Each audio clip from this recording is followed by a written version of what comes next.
Hello, everyone. I'm Rob Pardo, the Executive Vice President of Game Design here at Blizzard Entertainment. Diablo III is a game that has been years in the making, and I'm thrilled with how it turned out. The game developers did a truly epic job, and today I'd like to take you on a behind-the-scenes look at how they made Diablo III.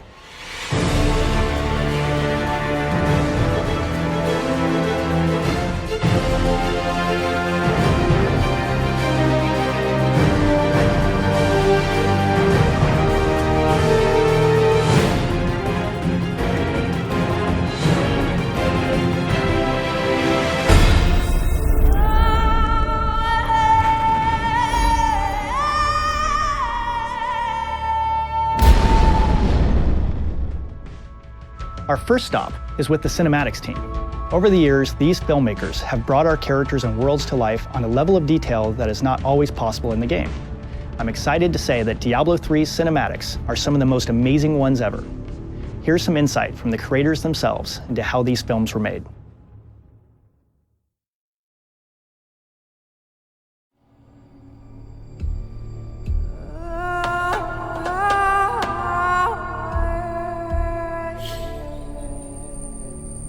Diablo is our darker IP, and it is usually an opportunity for us to do something different than we normally do with our other titles. But to put a spin on it, the Blizzard spin, just enough to make it feel unique is something that's always exciting for us.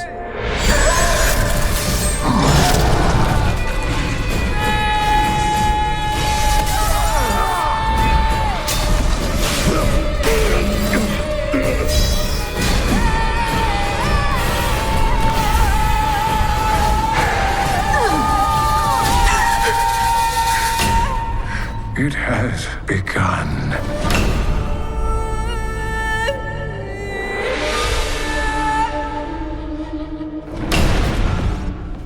Just like the game itself was reinvented a few times over and over, so were the cinematics. Back in 2008, we were working on what we thought was Leah at the time.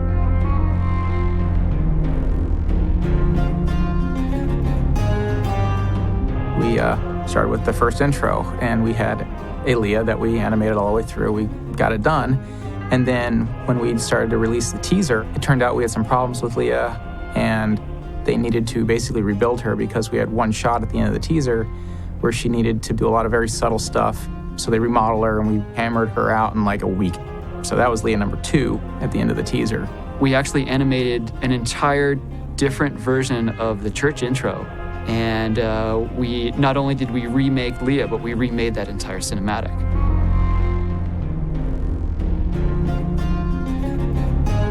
When I came onto the show, the idea of this comet Tyrael coming through was always there, right? But how were we telling it was the challenge, right? And trying to set up this relationship with Cain and Leah. In certain character moments, she puts this blanket on his back, and we wanted to show that she's caring for him, yet she's really not listening, right? She's just trying to be herself. And that was really a challenge from an animation standpoint. Just to put the cloth on Cain's back was a struggle, right? We'll generally render all those elements independently. We'll render Leah by herself. We'll have frames of Cain by himself, and we'll have frames of possibly the blanket by itself. And we'll have to, in our compositing software, we'll layer them appropriately and build a composite. Look at a shot and you count the elements. Look at the major assets that are in there, and then dust particles, and you've got atmosphere. Then you'll have a character, and any one character is probably made up of 15 to 20 layers sometimes. So it adds up pretty quick. Just depends on the shot. Although it might not feel like a very big moment, it was a very big character moment. And, we're really trying to focus on the story. And so those types of things we rally behind, even though it's very difficult from a production standpoint. I felt that it was very important to describe these characters. So it was something that we pushed forward. None of this makes any sense to me. It turns out that an attractive young female is one of the hardest things to do in CG. The art direction for Leah, we want her to look very pretty, almost like a doll-looking character. She is one of the very first female characters that we're trying to achieve realism combined with our Blizzard art style. We're chasing a realism that can make you believe she actually exists. Having a softer look on the female character is a huge thing for our director.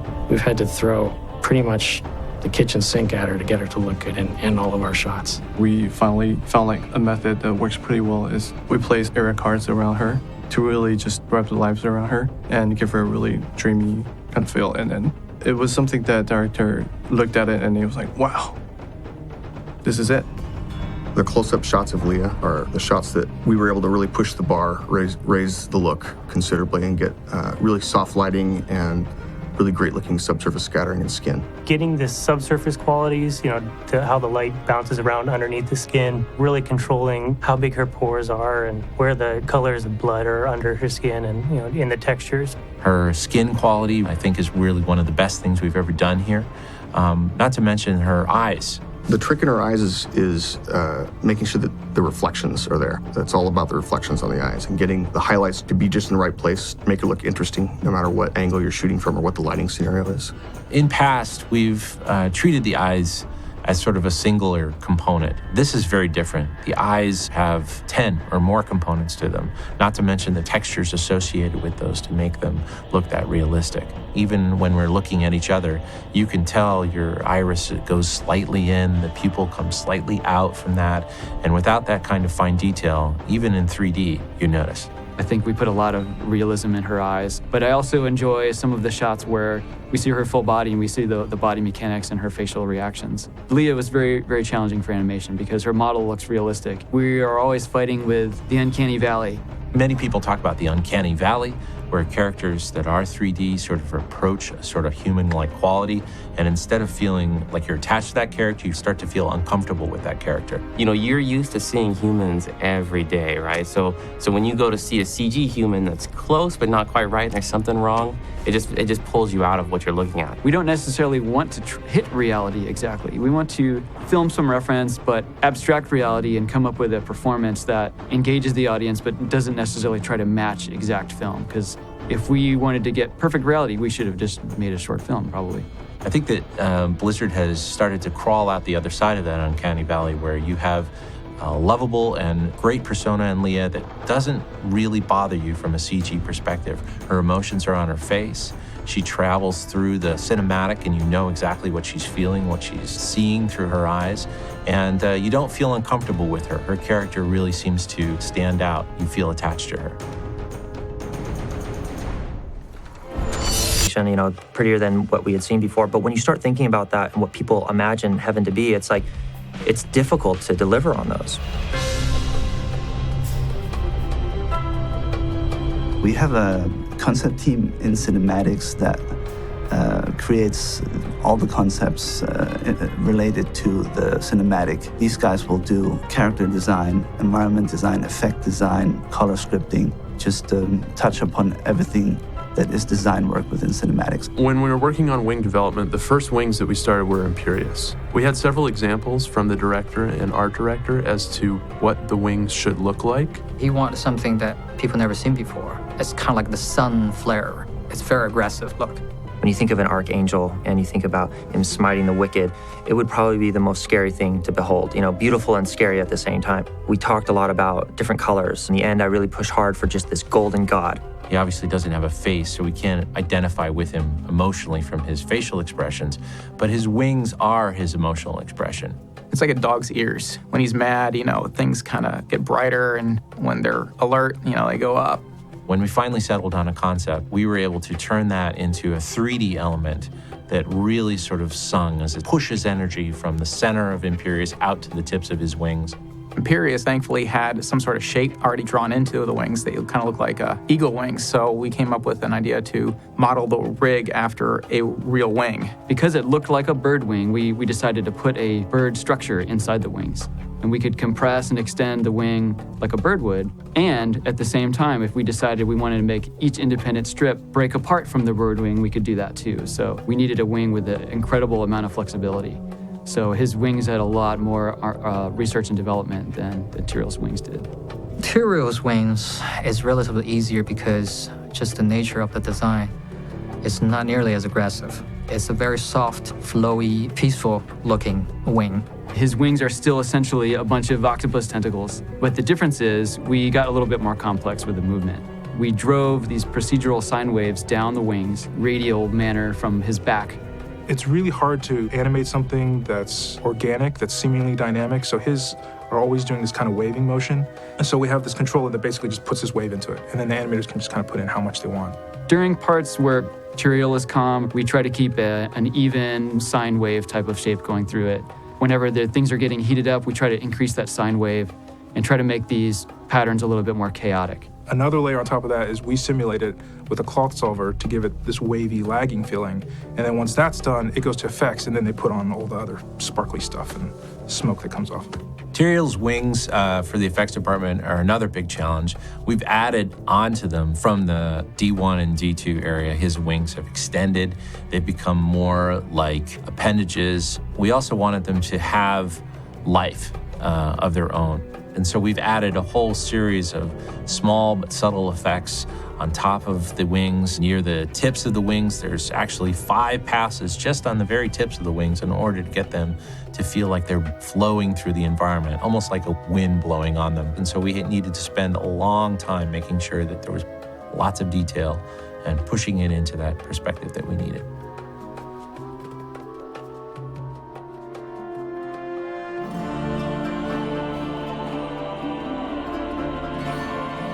Heaven is gold and a lot of white and stone.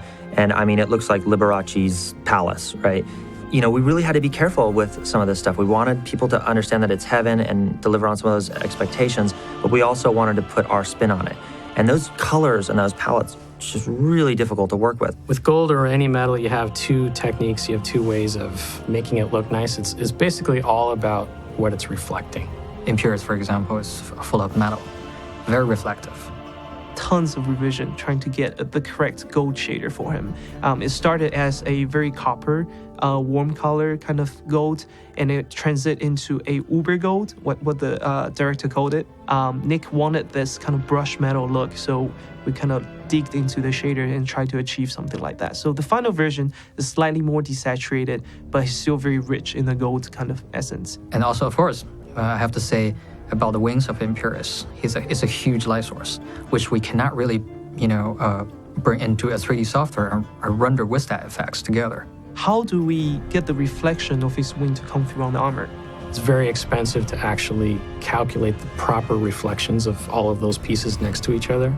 The only thing we could do is kind of create cards and just kind of fake it. Rather than reflecting all of the different elements, we'll simply texture map it onto a flat plane and then just reflect that flat plane. That makes it go a lot faster. It's a lot cheaper that way.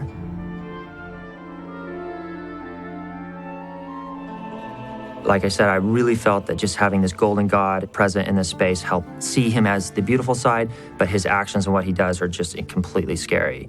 And so he's frustrated at Tyrael, he's frustrated at the council, and in some ways that frustration starts to play out on his own actions. This is how Leah uses his vanity against him, calls him out, picks a fight with him, and basically just wipes the floor with him.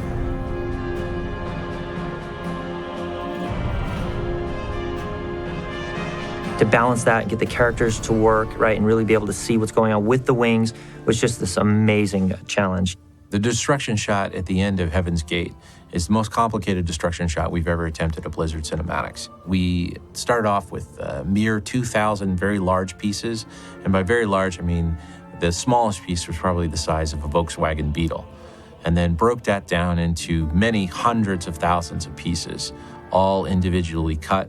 And then on top of that, many millions or billions of particles that are streaming off those pieces in order to make that feel that large. The dust cloud for the Heaven's Gate sequence is the largest atmospheric sim we've ever attempted. It's one of the real reasons that you can feel the scale of those gates.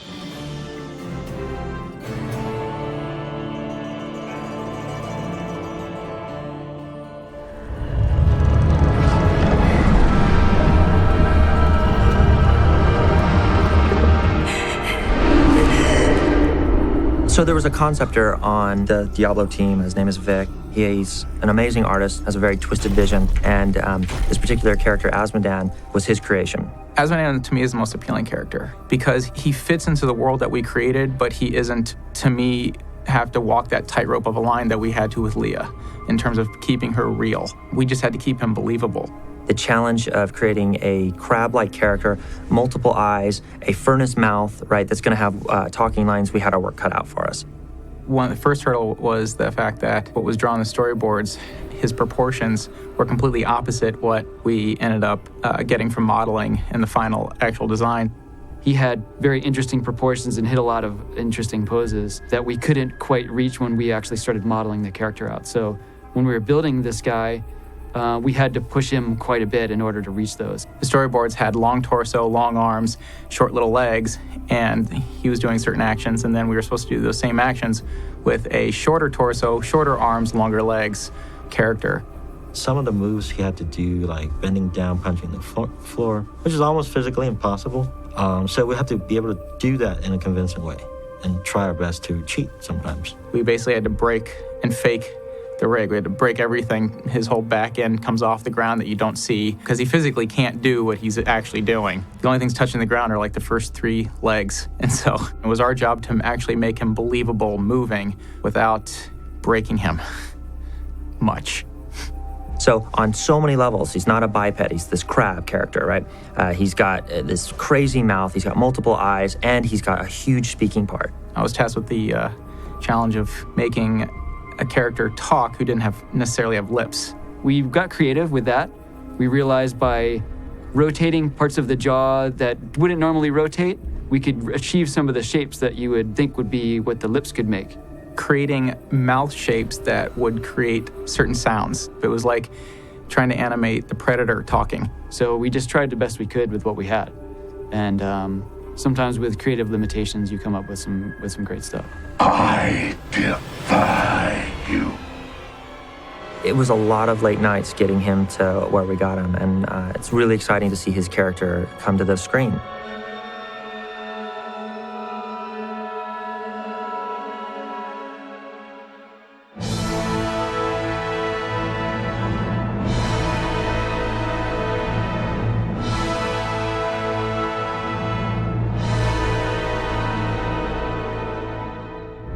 We thought long and hard about what Diablo would look like. Would Diablo be the Diablo from Diablo II? Would we re-envision it? And one of the things that Chris was really excited about was actually taking it in a different direction and really pulling out some of the feminine qualities of Leah and bringing them to Diablo. Back in the day, I don't know that we ever wrote this down, but it's always been one of my favorite hooks, is that Diablo and his brothers, or any of these prime demons, they have to manifest in the physical world through a host. And given the fact that they all have very different kind of thematic kits, for instance, Diablo is the Lord of Terror, what he does when he possesses you is that he reaches deep and pulls out your darkest nightmares. And I had always surmised that in Diablo 1, we had this big hulking red brute. I always imagined that the person Diablo possessed to achieve that form was King Leoric's youngest son, Albrecht. And I always imagined that that was Albrecht's ultimate vision of what would scare him. And in Diablo 2, obviously the villain of Diablo evolved. Now he's got a tail and he's a little more Godzilla-like. So how interesting this time around, where Diablo is manifest again through the body of his mortal heir, that it would be female. We really looked at the design, and there was a lot of insecurity about that in terms of could we pull it off, and would it potentially take away from some of the shape and viscera? Talking to the dev team, what do you guys think about making Diablo a chick? I think a couple people stormed out of the room. It was not pretty. But over time, we just started drawing it out, and slowly but surely these designs started to come forward. This is actually kind of compelling. It isn't quite as crazy as it sounds. And we wound up with what I think is a fantastic new design for the character that still sings to all the classic Diablo motifs, the big back spikes and the ram horns and such. But I love this new incarnation. We embraced the idea that Diablo would be a female, and it was really exciting because it was a totally different direction for the IP, and felt that we pulled it off. And I hope that the audience sees that, and it's subtle. When she comes out, she still has a lot of the things that we relate to, the horns, she's got the fire coming out of her mouth. But when you watch her walk, there's just a subtle grace about it, right? And there's just a little bit of hourglass to her silhouette that I think that if people are really paying attention, they'll catch on to it.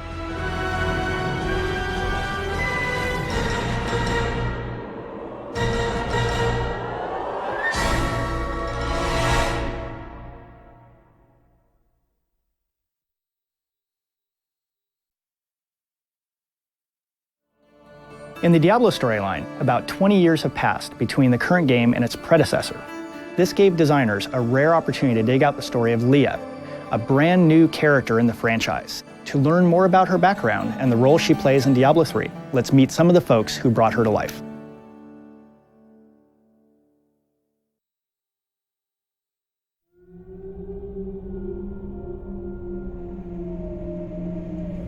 Leah represents innocence. Leah represents hope. She's smart, she's resourceful, she has powers of her own. She represents everything that humanity can be.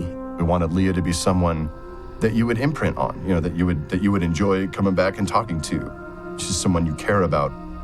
What happens to her in Diablo 3 sort of represents the ultimate tragedy and what's going to happen to everybody if you, the player, doesn't stop it.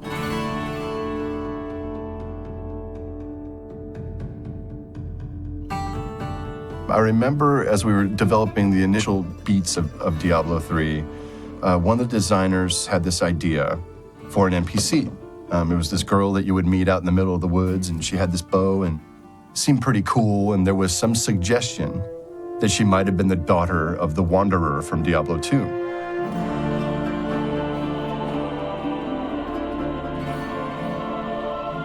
We had created the character of the Dark Wanderer, who was supposedly the hero from Diablo 1 that had defeated Diablo the first time, and had, in an exorcist kind of way, taken Diablo's spirit into himself.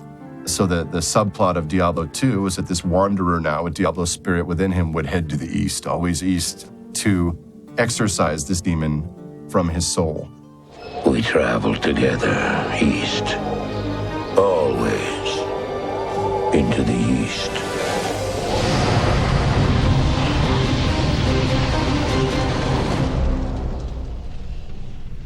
Her mother was the witch Adria. Adria was a character that occurred in Diablo 1. I think we look at her as this woman who is obsessed with the occult, with arcana, with chasing, mysteries and magical powers over the course of her life. She meets with the Dark Wanderer and falls in love with him, and at this point he has been corrupted by Diablo, and she bears his child, and this child is Leah. It was clear that she was not fit to be a mother, and potentially she had her own dark mission, such that Adria gave up Leah for adoption.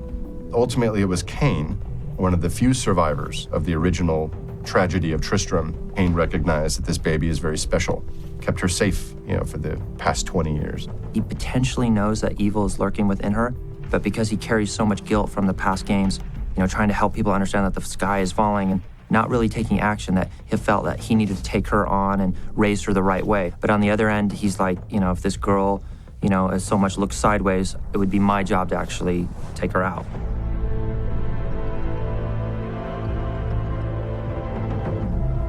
The character of Leah was raised by Cain. And since she was a little girl, he's been roaming around the map doing his research. Looking for pieces of this thing called the prophecy of the end days. He's trying to piece it together and interpret it to figure out what he can do to stop the end times from coming. What can mankind do when the forces of hell show up to defeat them?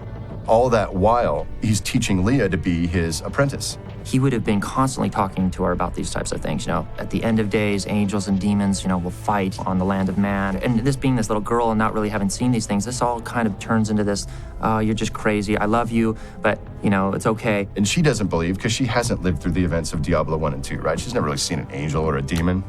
So she doesn't really believe in all his wacky theories. But when she closes her eyes, she's tormented by these visions, right? And are these visions real, or are they just the kooky, words from her uncle, and they're starting to merge, right? The vision starts to become reality.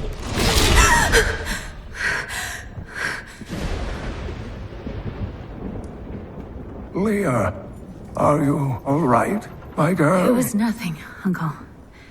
Over time, she is learning all these skills. And at some point in Diablo 3, we really come to a point where she really must step up and be the successor, even though she doesn't believe as he did. Has she seen enough to begin to believe that what he saw coming was true, and that she needs to kind of respond to her own hero's call? Even in the heart of heaven, angels can still feel fear. And in trying to solve the riddle of how does Diablo come back yet again, we kind of had the idea is, well, maybe he comes back this time through his mortal offspring. All the way back to the Great Exile, that this has all been Diablo's plan. At a certain point, he discovered the idea of the Prime, the idea that all the evils could become one and become exponentially more powerful than they'd ever been before. And that essentially, the last 300 or so years has been his plan to off all the other evils. And now, for the first time, all the essences of these 7 primevals now go into Leah. She turns into Diablo and becomes the one primeval. It fits with a lot of the stories that were told in the original Diablo and Diablo II, where we see really precious characters succumb to this kind of corruption and madness and evil. And so this was an opportunity for us to take a character that the player got to directly interact with, and hopefully that the player really likes, and see that exact thing happen to her. It was just too evil for us to resist. To see her father, Diablo, take her over and turn her into a demon lord is the greatest tragedy we could think. I certainly think she's tragic. It's tragic what happens to her. But I think the truth of Leah is that she is innately heroic. You know, she's a good person. But this evil was, rooted at a genetic level. And the turn that her life takes was inevitable to some great degree. When ultimately her turn comes, it feels terrible. We want you to feel like you've been socked in the gut, like, oh, anyone but her.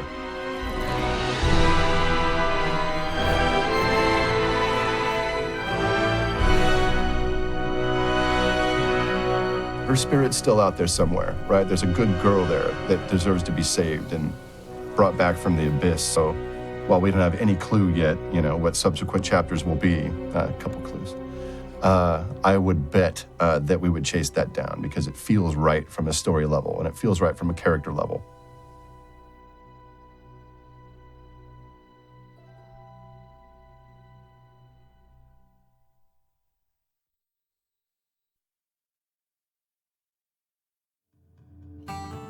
Making a game always comes with its own unique set of challenges. To give you a look into the process of building Diablo III from the ground up, we're going to talk with some of the developers who have guided this project from start to finish.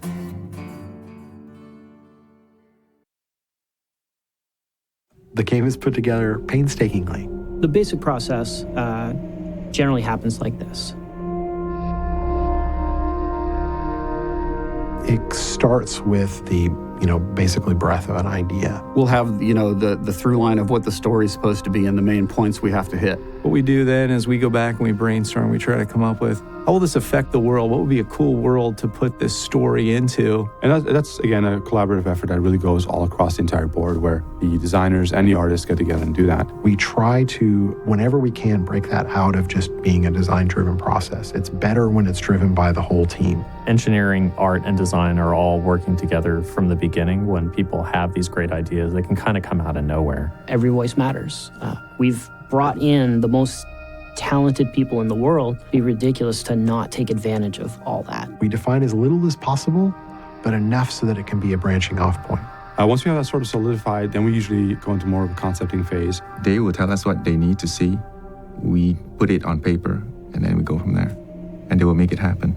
Sort of riff off the ideas a little bit, we say, what does it need to do from a story point of view? What does it need to do from a game point of view? It's not just going to be the concept guys, generating the idea, and it's this waterfall flow of you do this, then I'll do this, then you do that. Collaboration between the teams is a really huge component.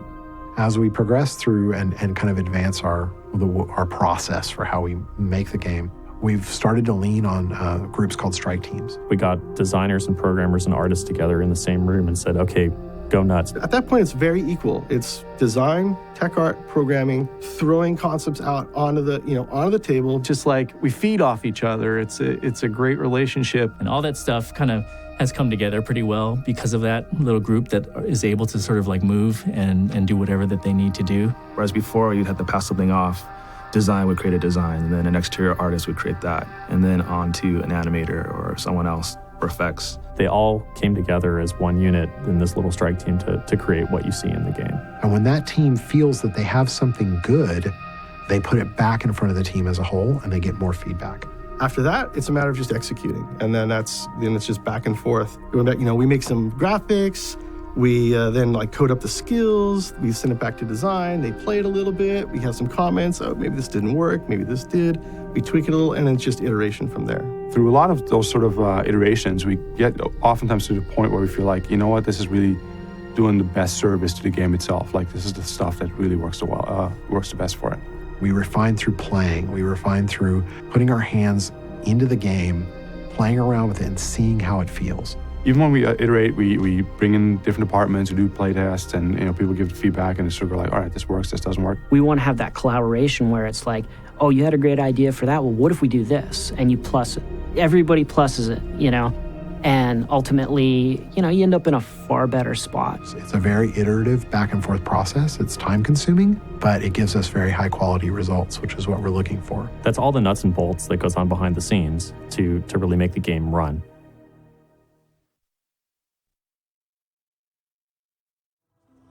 Sanctuary is an immense world with a history that stretches back thousands of years.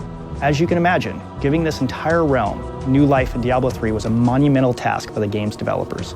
To shed some light on how they made it happen, let's chat with Diablo III's talented designers.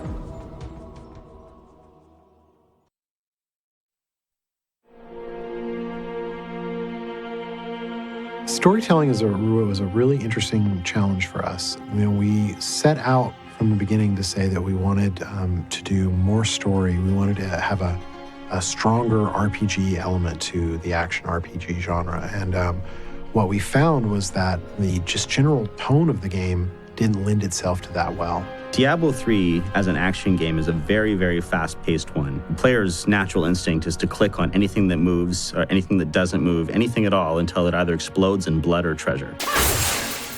The basic gist of what we do is we take a story and we have to figure out the most concise, stripped-down way of giving the story to the player, because Diablo's a very fast-paced game. People don't really want to stop and hear a lot of story, hear a lot of dialogue. From moment to moment, there are different aspects of the story that we're trying to portray for the player. There are different themes or different characters that we want to show off, different plot points. Getting across, your directions, just your plain information about what you need to do in your quest. So all that needs to come across in as few words as possible. You never want to fight against players' natural instincts. You always want to embrace them and try to find some methodology where you can give them more depth without taking away anything that they find fun about the game, which is that relentless click cycle that is Diablo gameplay that makes it fun. All the mechanisms that we thought we could rely on, that many of the people on our team who had a lot of experience making RPGs thought that they could lean back on, we found they didn't work. So it's hard to really get into a character like Leah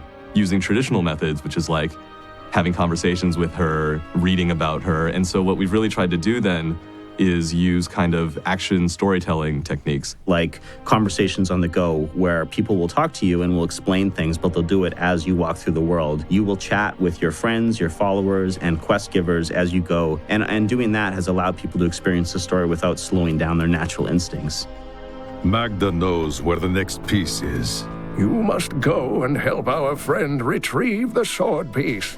You go through the world and you click on lots of monsters, you get lots of loot, and you want to keep doing it. You don't want to stop and hear what Joe Barkeep has to say about the local life. We try to tell the story of the game through something happening. So instead of this guy talking to you about something, you'll just encounter him and you'll fight him, and somehow we'll reveal what is happening during that fight. We'll give you bits of information. Characters that we put in the world with you who will comment on things, so we can have just as much story, but be able to deliver it in a way that players can hear it while they're not breaking kind of the flow of what they want to do. Let's have Leah be involved in this thing. Let's bring her along for the ride and have her do something during your experience. I still can't fully control it. A lot of the story also is about kind of the relationship between you and her. And basically through that relationship, you can find out more about this character who's really central to our story. We leaned on those things as our primary storytelling mechanisms, things that can occur while the action is going on. We don't want to stop the players. We want them to basically to be able to experience the story kind of at their own pace. Your mother's secrets are here. People said she was a witch, but I never believed it. And then we'll boil it down a little bit more. We'll come up with cool events that have their own little story within that big story. And they are one-shot things where you'll maybe run across a beleaguered farmer whose farm has been taken over by demons.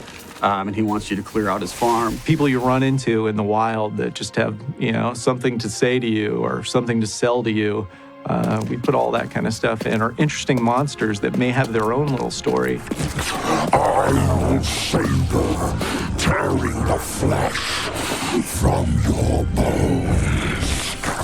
These are like ways of kind of fleshing out the world and making it feel like it's not just a whole bunch of just random creatures attacking you. It feels really nice. It feels like there's a little bit of rhyme or reason to what's going on in the world. Keep your distance from it.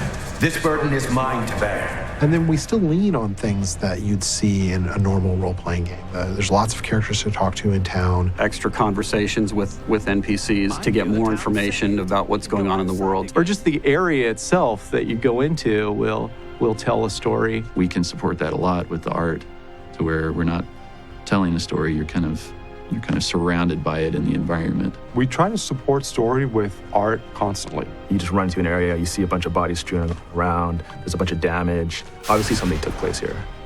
My lord, the prisoner is ready, as you requested. We have the concept of lore books. Lore books are things that you can find in the world that give little tidbits of history, quotes from famous characters. My name is Latdanan, and I'm cursed. Once the captain of King the Oryx army. You don't need to do them, but if you're really interested in story, and there's a good percentage of people who are, then they'll find that there's all these layers of depth in the story that they can dive into if they're really interested. We explore a lot more of the world. It's not just that we see more areas and new areas. We also have a lot more depth in the world. That sort of depth, I think we open a lot of doors for people who are interested to learn more about Sanctuary and its denizens, about the other cultures. There's something that's really important to the storyline. We will make sure it's conveyed to you in different ways. A person on the street might kind of echo a part of that story. You might get a lore book that also says the same thing. And as well, we, I think, ask some questions that are interesting that we don't even answer in the game. So we leave people with this curiosity to explore more of the world. The implementation is kind of like putting together a big puzzle. So it's really kind of figuring out how to make these pieces work. And when you can figure out a way to do it in a situation where it feels like there's just no possible way to do it, just is really satisfying. So I think we've succeeded pretty well here. I think we can do even better in the future. And we look forward to telling more and more interesting stories in Diablo.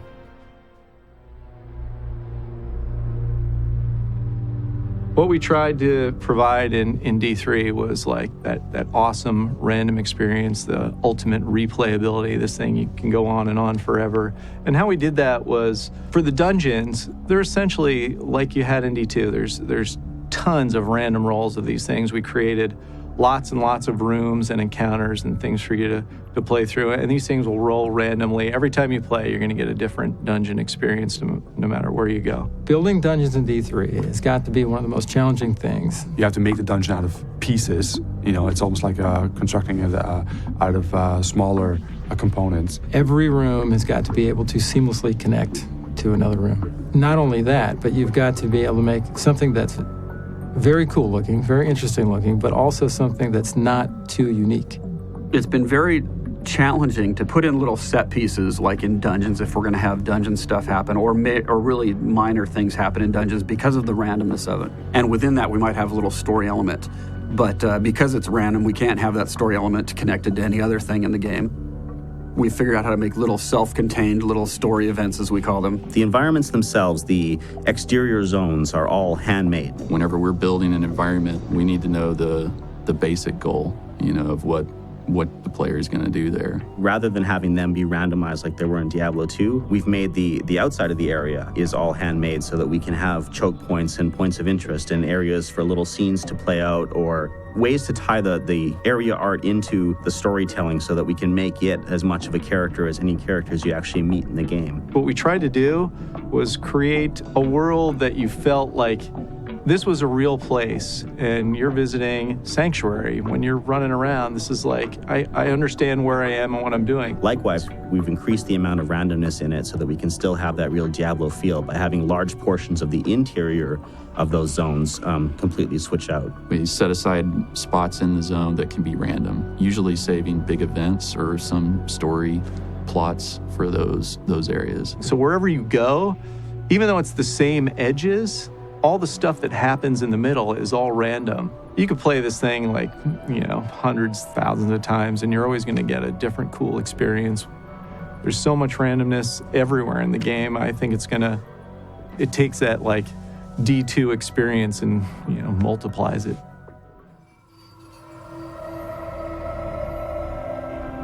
It was very important early on to say, you know what, let's make a game that has all the great things from D2. It feels moody and it feels scary and it is frightening. Diablo is such a fast-paced game that we have to constantly provide new experiences and changing the mood. The top priority is gameplay first, right?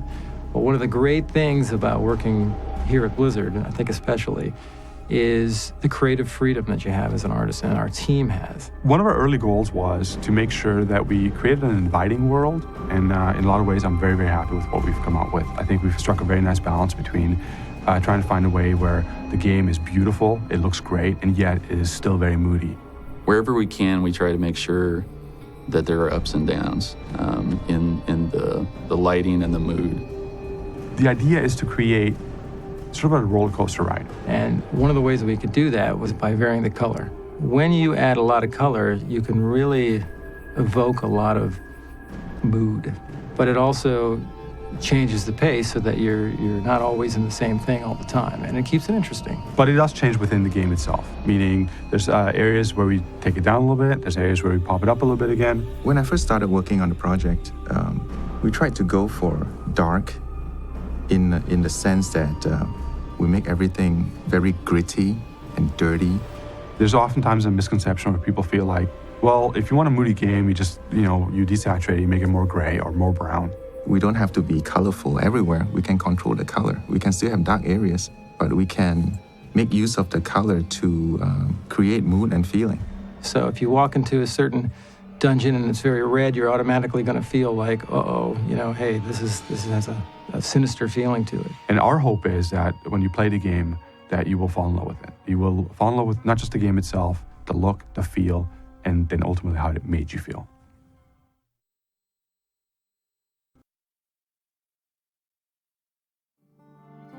Epic hero classes are a bold new addition to Diablo III. Expanding depth and scope of these heroes was a big goal for the game's designers. Let's find out more about what you can expect from these exciting new classes.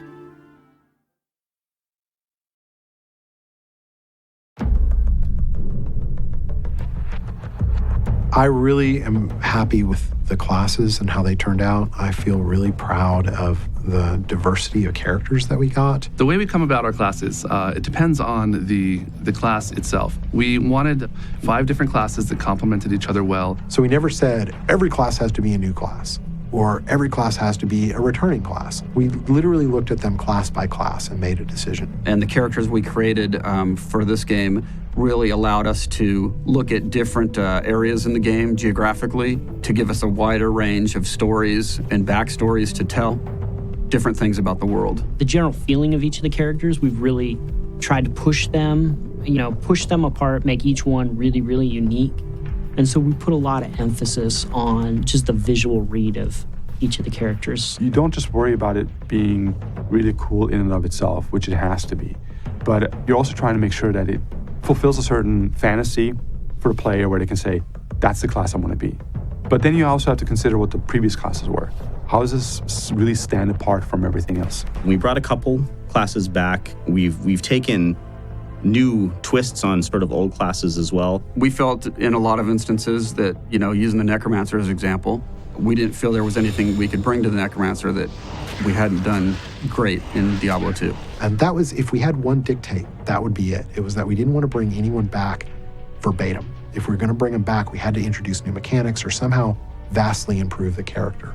When we did bring back the Barbarian was some character that we all liked and felt that could have been done better. He was really the first class we wanted to do, primarily because he was familiar. That's the one we actually could do the most with, that we felt was not very well explored, that we could give these super powerful, high strength, almost Hulk-like moves to. We put a lot of twists on him. We took many of the favorite skills that people had, like Whirlwind, and made them better. Plus, we took a lot of new skills and sort of explored those and found that twist in the Barbarian that makes him this earth-shattering, rage-filled warrior that fulfills all those fantasies that people have when they play a barbarian. The actual first skill we added to the barbarian was seismic slam. He just takes his axe and he hits the ground and he creates an earthquake in front of him. Everybody understood what the barbarian was after that. This guy just carries this giant, this giant axe. He's super strong. He's gonna knock you out in one blow. From an art standpoint, we try to support all that stuff with kind of a visual language. And if you look for it, you can look at the barbarian and you'll see he's all squares, very blocky shapes. From material standpoint, he's all leathers and furs and metals. The barbarian is much older now than he was in Diablo II, and his homeland was destroyed during the events of Diablo II and Lord of Destruction. The world was destroyed for him. Ultimately, his people, his beliefs, and everything are gone. But he's still around, and now he has nothing. And then he's trying to find some purpose in his life when the game begins. And when he sees that meteor streak across the sky and hit in Tristram, he knows that he's found that moment he's looking for. And really what he wants to find is that epic death that every barbarian craves.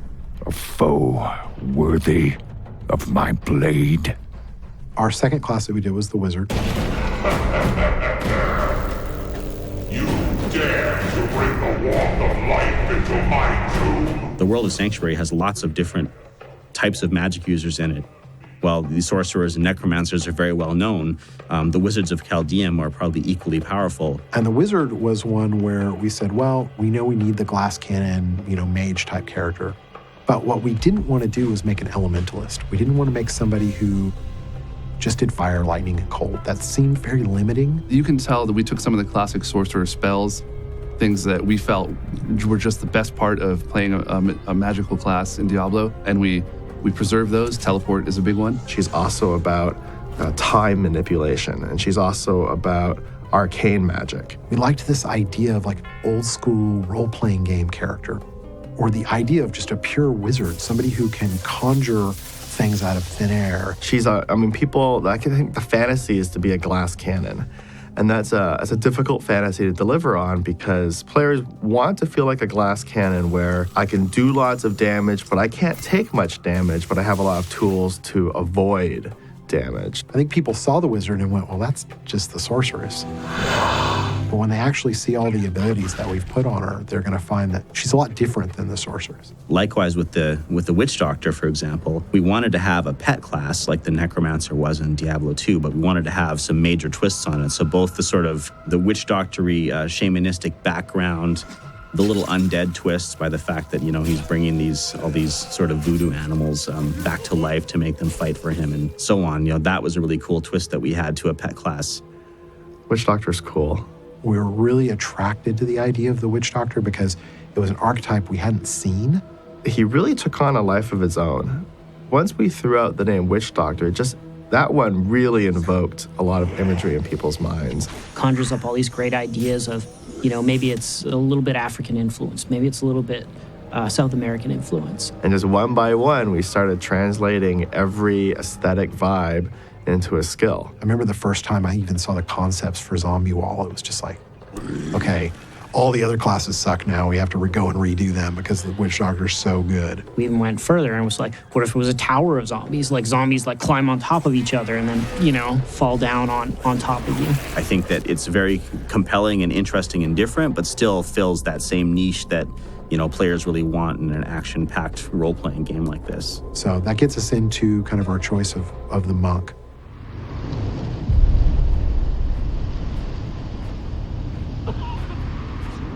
Are you heading to Alcarnus? And the monk was somewhat contentious because we didn't have our big kind of armored shield-wielding character. But again, that was kind of what was appealing to us, was we'd already done with the barbarian and the wizard some more standard classes, so we really wanted to explore the idea of some non-standard. And we were thinking, well, the witch doctor has a dark tone to him. I think we need a light tone character to balance them out. With the monks, we've given a brand new culture to the world. We've shown them Ivgarad and what these monastic holy warriors can do. And it's this cool mix of, Rasputin meets Shaolin that these guys bring to the world. He serves the 1,001 gods of his religion. He alone, kind of because he's this perfect warrior, He can do whatever it takes, whatever the gods need. The monk, for a lot of people, they were like, wow, what's a monk look like? The monk is very round shapes and has a lot of peaceful shapes, circles and spirals. Like Eastern Kung Fu style monk with elemental, like the fantastical takes that you see in media sometimes. Like if I do a kick, you actually get like a swirling tornado of fire coming out. And then the final class we did was the Demon Hunter. And the Demon Hunter originally was supposed to be a ranger. We knew we needed a ranged attacker. In Diablo II, there was the Amazon. And the Amazon as a ranged attacker was, pretty big favorite. And we wanted to make sure that we captured some elements of the Amazon class in our Demon Hunter, but we also wanted to put our own spin to take her up a level. We also wanted to be a little bit more on the brooding and dark side and a little bit on the scary side. A lot of medieval armor pieces, darker colors, reds, browns. And so we kind of changed the kit to Demon Hunter to get the idea, one, to get the tone right. Ranger feels kind of high fantasy, and that's not necessarily Diablo, but Demon Hunter, well, what could be more Diablo than a person who hunts demons? The Demon Hunters are this almost ninja clan-like group of warriors who will gather people from all over the world, anyone who's been suffered by demons. If they see some spark of life or fight in them, they will take them and train them and send them out to be people who will destroy demons and stop at nothing, be even as relentless or more relentless than the demons themselves. From an attitude standpoint, it's an angry character. The Demon Hunter's story is, we wanted it to be somewhat tragic and grim, to offer some really harsh motivation for the character to just be a vengeful spirit. The Demon Hunter has come here of her own accord, looking for essentially vengeance, and with very good reason.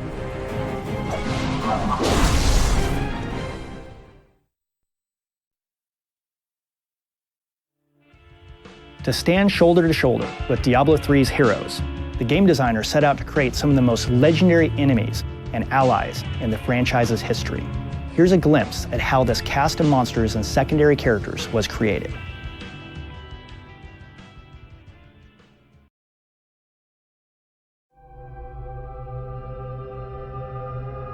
So a lot of the times when we decide to carry a feature forward, it's always out of looking at what was there before. And sometimes we look at it and say, hey, that was great, we're just going to carry it forward. And the followers are sort of a much more advanced version of the hirelings or mercenaries from Diablo II.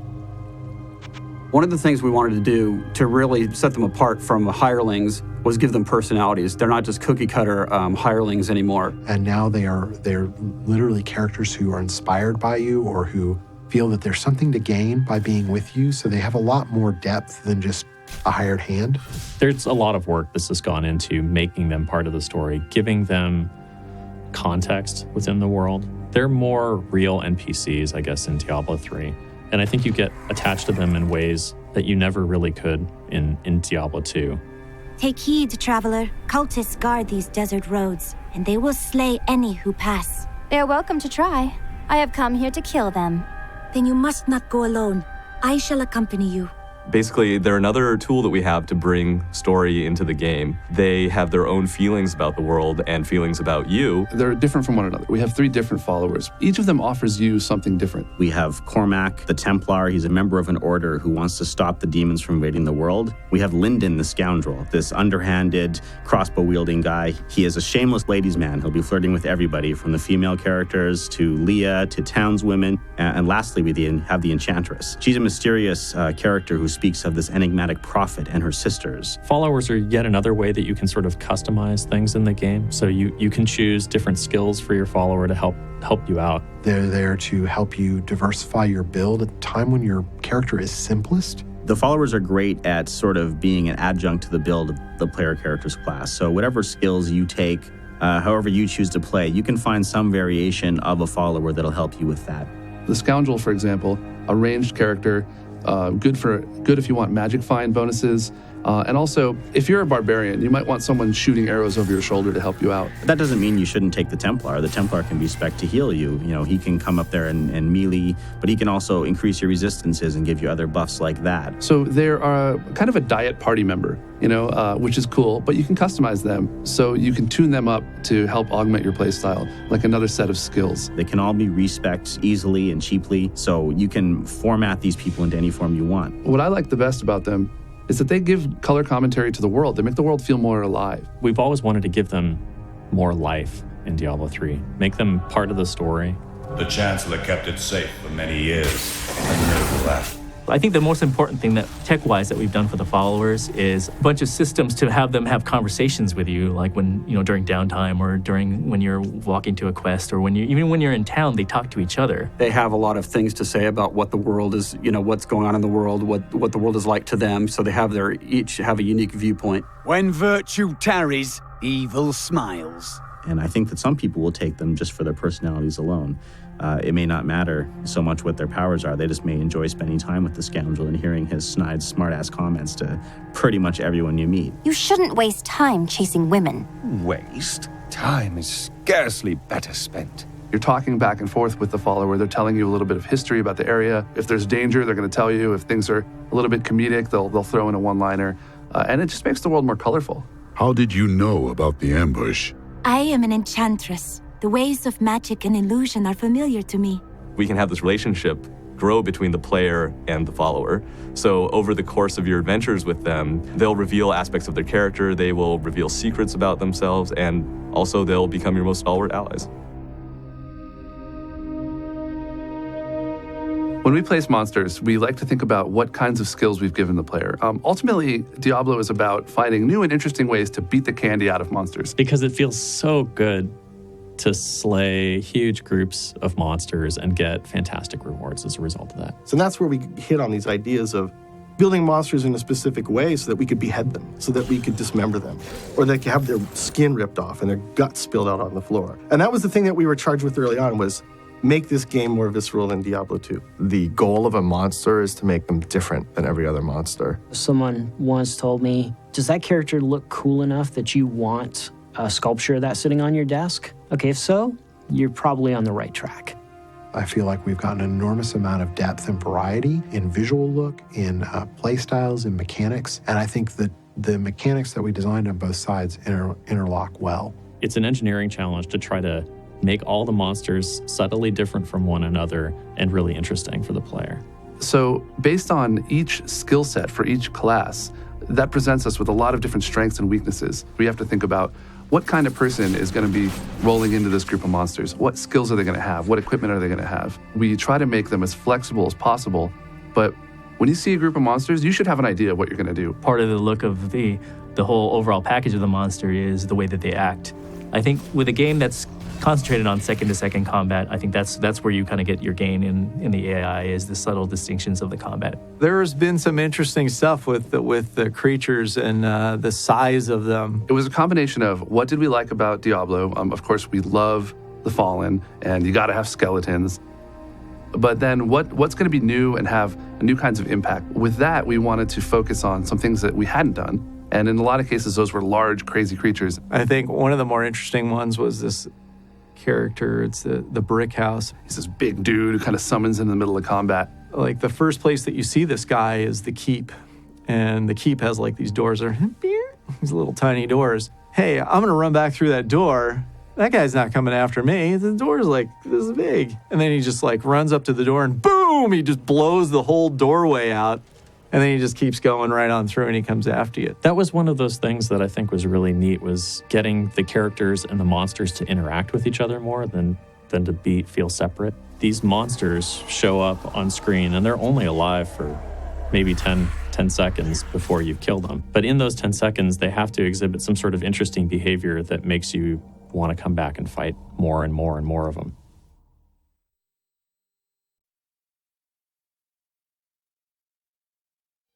Each successive Diablo game has been a leap forward in terms of art, story, programming, and game mechanics. Diablo 3 offers up a number of exciting features that will be both familiar and completely new to fans. here are Diablo III's designers to tell you more about two of the game's most unique features, health globes and runes.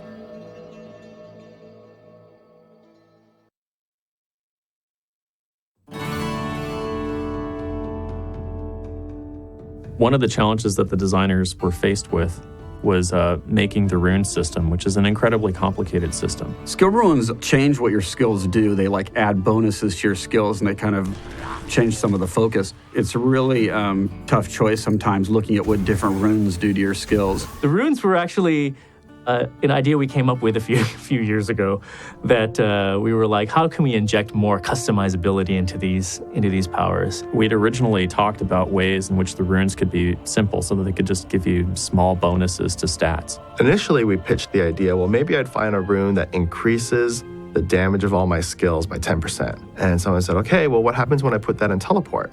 And we're like, What the designers really wanted was something that was completely crazy. It was nuts as far as we were concerned. As we said, you know what? We're just going to design these runes to be different in every single skill. And if that means that we reinterpret what that skill means, great.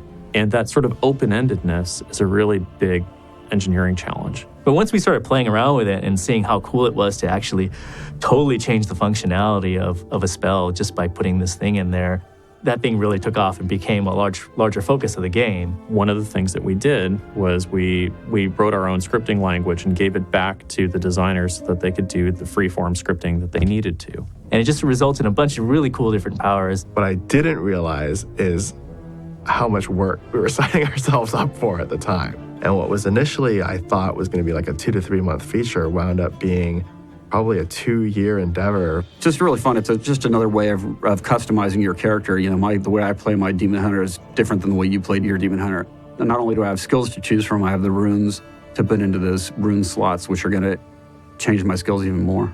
It's turned out to be a huge win for us. We get a very big variety of skills. It's amazing to see what they come up with. Their imaginations run wild, and the game's much better for it. It's funny when you talk to people about Diablo 2 and they say, what did you love and what did you hate? And they're like, man, I hate potion spamming. You'd collect a lot of potions, you'd save them up for the boss fights, and then whenever you're in trouble, you just constantly hit the key and try to recharge your health. I hate that like the solution to every boss is to just hit the potion key over and over and over again. We wanted to make it so that that wasn't a mechanic of the game anymore. We tried several different health mechanics early on. First, we tried what we called a potion dilution. That meant that every time you hit your health potion button, you'd get a debuff on you that would reduce the effectiveness of future health potions for a certain period of time. What we found is you just hit the button more. We tried resting to restore your health, and then it just seemed like you were hiding in a corner all the time. We took a page out of the FPS book. In an FPS, if you think about it, when I want to stop taking damage, I take cover. There's no notion of cover in Diablo. And when we came up with health globes, it just really changed the whole kind of feel of the gameplay. You have to fight, you have to be engaged in the game to try to get the health to drop. So it's a really dynamic gameplay thing. And, you know, we put the cooldowns on potions, so it's very much moving away from the spammingness of potions. And it's just a dynamic way of giving health back to your character that really fits in with the action-oriented gameplay of Diablo. And we put that in, and we haven't looked back ever since.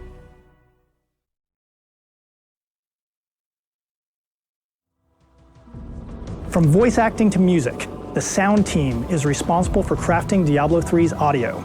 Its use of live orchestras and haunting choirs has helped turn Sanctuary into a living, breathing, and utterly terrifying world. To discuss their work on Diablo III, here are some of the team's very own members.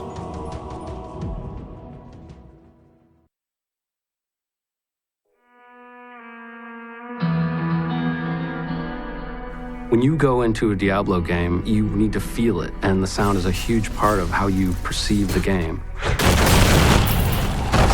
Diablo 3 is really exciting because we know that we're going to have the time to draw you in and take you on a journey. The music never stops in Diablo. There are no pauses, there are no silences other than those that are absolutely intended. Very raw, and it's assaulting, and it speaks of demonic things and subjects that are dark and ancient and old conflicts. Mood of the game is very important from an audio standpoint. It's everything. It has to be in an environment that just feels lush and cool and dark and dirty and dank and smelly. It's got to stink. The audio has to smell bad.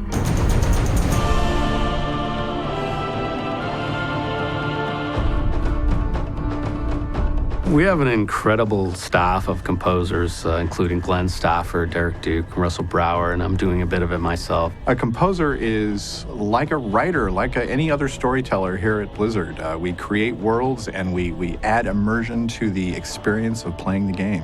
All of us composers here at Blizzard, we wear a lot of hats. We take our music and we mix it, we edit it, we master it. Ultimately, by the time it gets into the game, it's something that's more cohesive and sounds similar across the various composers and for the different elements of the game. The story of D3 involves this massive clash of the heavens and the hells, and the sense that the music should become more ancient and primal, and then also grand and exciting. These are the kind of thoughts we had as we began to fill our palette with colors that we would use for Diablo III.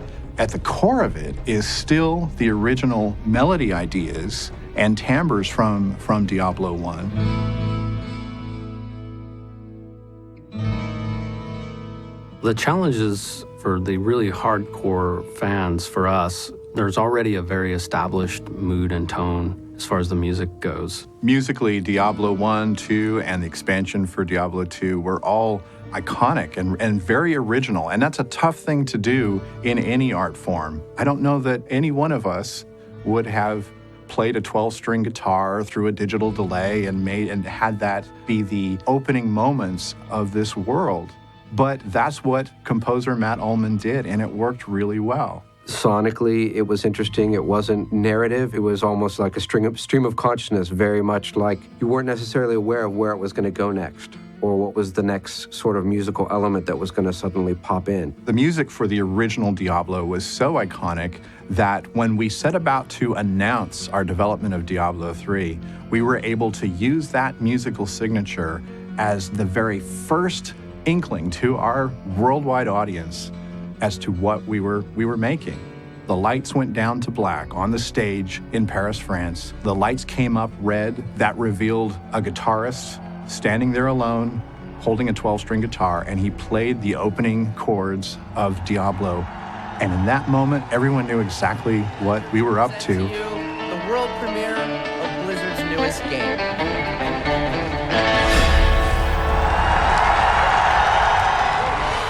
It was an amazing experience with, I believe, something like 11,000 people in the room. In recording the orchestral music for Diablo III, one of the basic tenets we had was we want this game to sound completely different than World of Warcraft and StarCraft.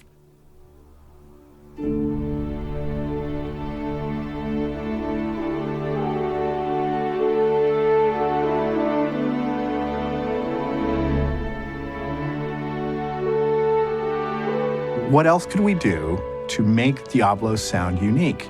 And we decided it would be greater than the sum of the parts approach. A lot of little things we would change, like where we're recording it.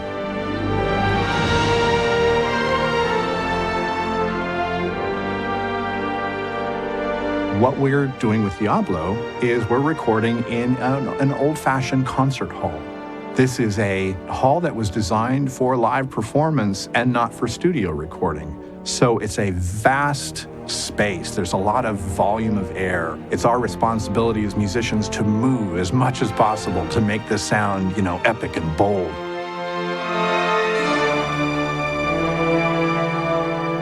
If the most ancient form of music is for other people to hear in a live situation, then maybe it follows that the concert hall is the best environment to hear music that's supposed to be as timeless can be.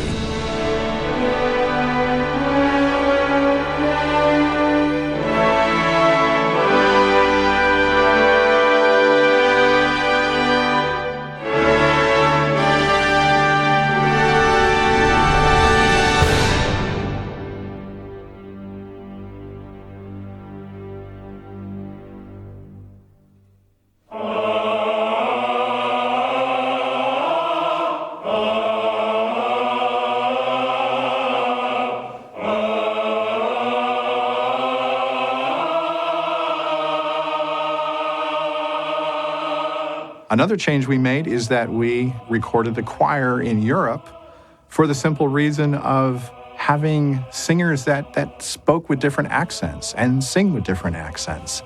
This is that thing where I want to be sure and hear the beginning of the note. Okay. So maybe I'll just take it up a notch. All the tenors on the G going up to the A flat. Ma, di, di, la, do. Anytime you use human voice, you can reach people like no other instrument can.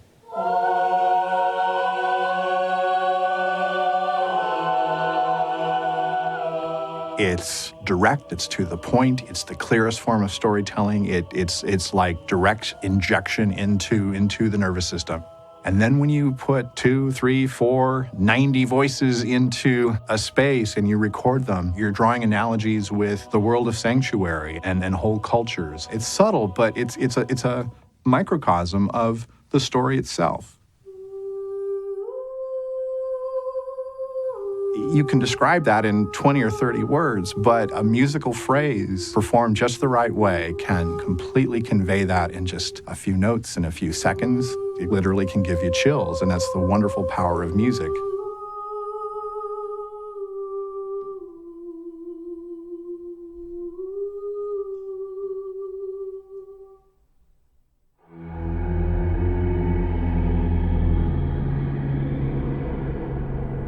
I like every game that I work on to have its own signature sound, and really the only way to do that is to go out and create the material for that specific title. Unfortunately, Blizzard allows us to go out into the desert and light stuff on fire.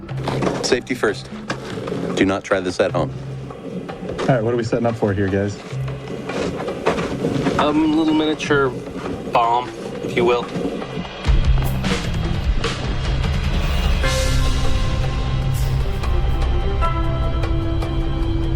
I have a long history of experimentation with using gunpowder to create sounds. It's a very, very handy tool. Some of the inspiration originally for some of these methods came from cartoons, actually. Watching Wile E. Coyote lay a trail of gunpowder up to a pile of dynamite or some other flammable object and lighting it, and that's what we do. We do that very same thing. Pickle hot? Pickle's hot. All right, here we go.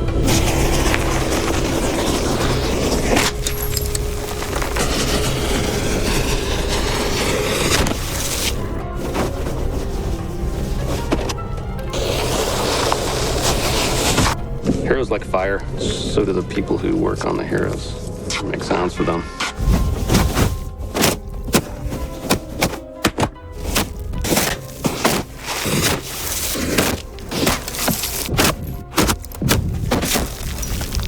I want to get the ring of the tank, so when it blows, there's a nice little metal ring out.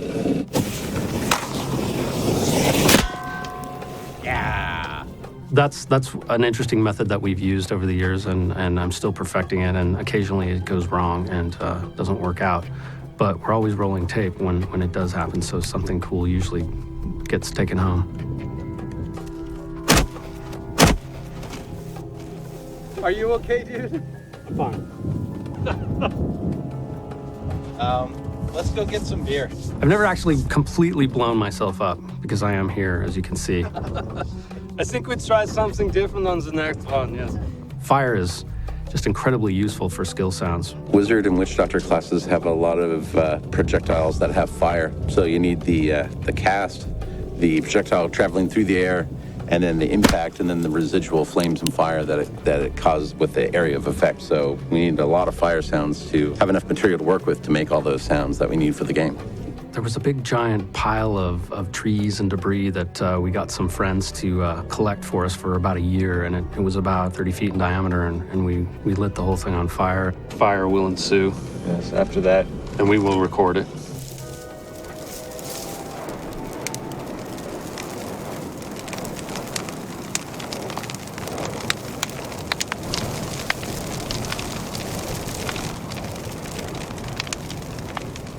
The sounds while it was burning were pretty cool, but the really cool thing was after it burned down to coals, we sprayed water on the coals and we got all this really incredible crackling and gurgling and all sorts of lava type sounds, which are really useful in the game.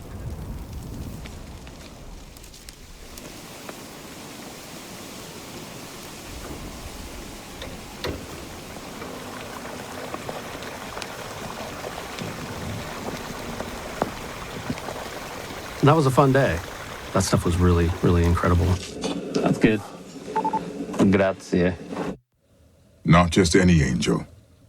I was the Archangel of Justice. My fall awoke the vengeful dead, who were slain unjustly during Diablo's reign of terror. There was nothing I could do. This is perhaps the biggest voice undertaking we've done at Blizzard so far. I think that StarCraft 2 had about 3,000 lines, but currently our estimate for Diablo 3 is anywhere from 13,000 to 16,000 lines.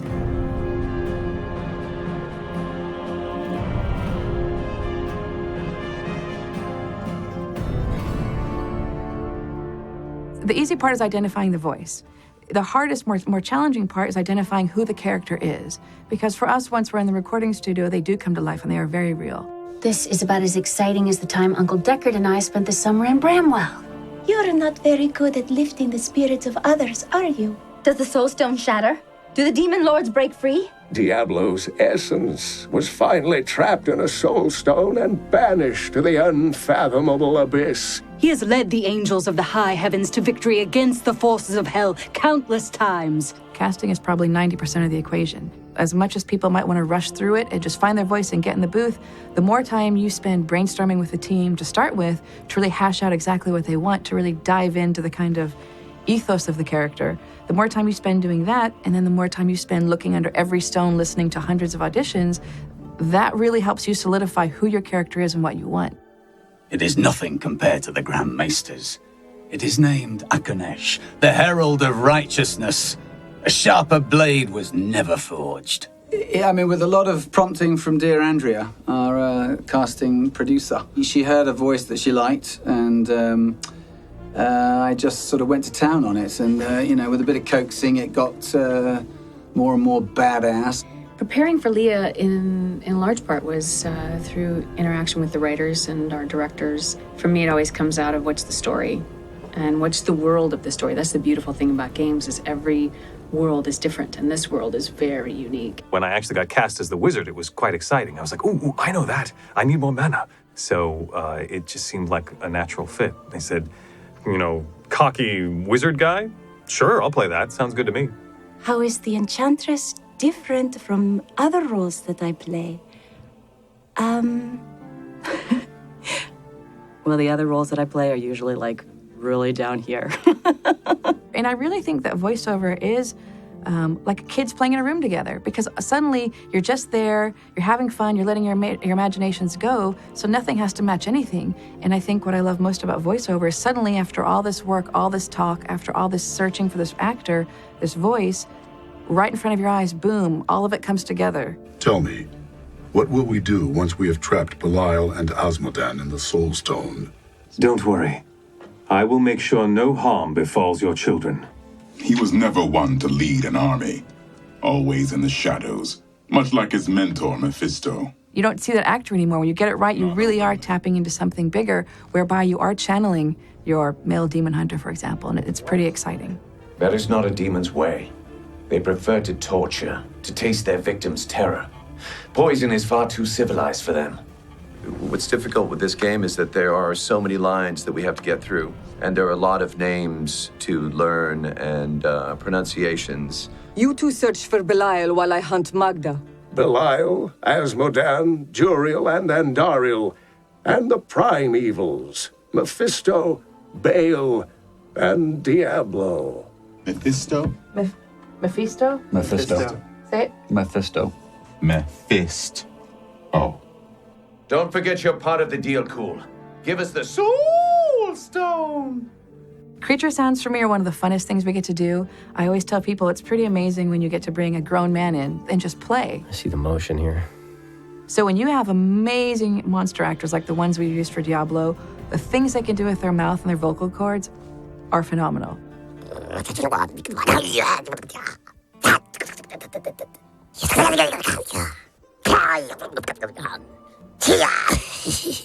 There's not many actors who can do creature sounds and not blow their voices out. I've had actors come in and say, oh yeah, I can do monsters, no problem. And they really want to, and they have the enthusiasm for it, but within, no joke, 15 minutes their voice is blown out. So to find people who can have that ability to create with you and to sustain it's pretty amazing.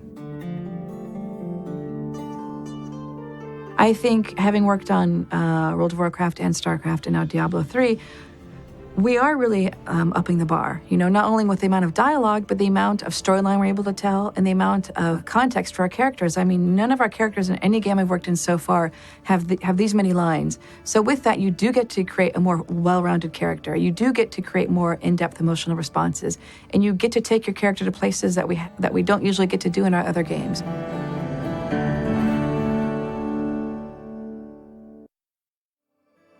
I hope you've enjoyed this look at the making of Diablo 3. Now it's time to explore Sanctuary yourself. I'll see you on BattleNet.